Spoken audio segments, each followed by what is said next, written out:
حیدرآباد سمیت سندھ کے دیگر اضلاع میں گرمی کی شدت میں اضافے کے بعد سے ڈائریا کے کیسز میں اضافہ ہو گیا۔ محکمہ صحت کے ذرائع کے مطابق محض 24 گھنٹوں میں حیدرآباد ڈویژن کے 9 اضلاع میں 1900 سے زائد کیسز رپورٹ ہوئے۔ اسلام آباد وفاقی وزیر اطلاعات مریم اورنگزیب نے کہا کہ عمران خان بنی گالہ میں سو گئے، اب وہ نہیں نکلیں گے۔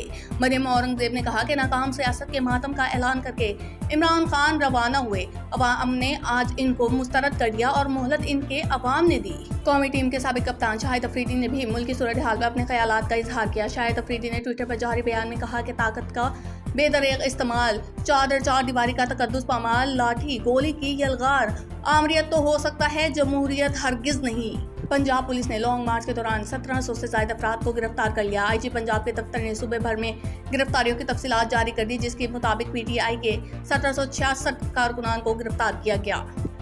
مقبوضہ کشمیر میں بھارتی ریاستی دہشت گردی، مزید 3 کشمیری نوجوانوں کو شہید کر دیا گیا۔ بھارتی فوج نے کشمیری نوجوانوں کو سرچ آپریشن کی آڑ میں شہید کیا۔ Kashmiri media service. اقوام متحدہ کے مطابق رواں سال افغانستان میں 5 سال سے کم عمر کے 10 لاکھ سے زائد بچے غذائی قلت کا شکار ہو سکتے ہیں۔ مئی میں جاری ہونے والی اقوام متحدہ کی تشخیصی رپورٹ کے مطابق افغانستان میں تقریباً 11 لاکھ بچے غذائی قلت کا شکار ہو سکتے ہیں۔ اگر ایسا ہوا تو یہ تعداد 2018 میں جاری کردہ رپورٹ سے تقریباً 2 گنا ہوگی۔ کشمیری حریت رہنما یاسین ملک کو بھارتی عدالت نے عمر قید کی سزا سنا دی، جبکہ ان کے 10 لاکھ بھارتی روپے کا جرمانہ بھی کیا گیا۔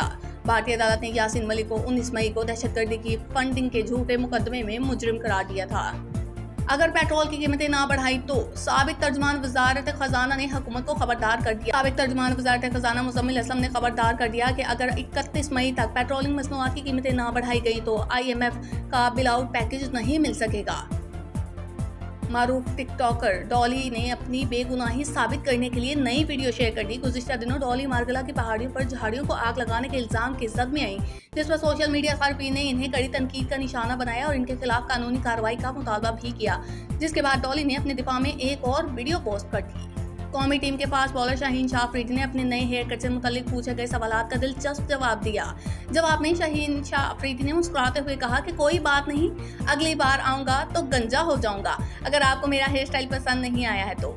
قومی ٹیم کے سابق فاسٹ بالر عمر گل افغانستان کی کرکٹ ٹیم کے مستقل بالنگ کوچ مقرر کر دیے گئے۔ افغانستان کرکٹ بورڈ نے تصدیق کرتے ہوئے کہا کہ عمر گل زمبابوے کے خلاف سیریز سے ذمہ داریاں سنبھالیں گے، جبکہ عمر گل نے اپنے بیان میں کہا کہ افغان ٹیم کے ساتھ طویل عرصے تک کام کرنے کے لیے پرجوش ہو۔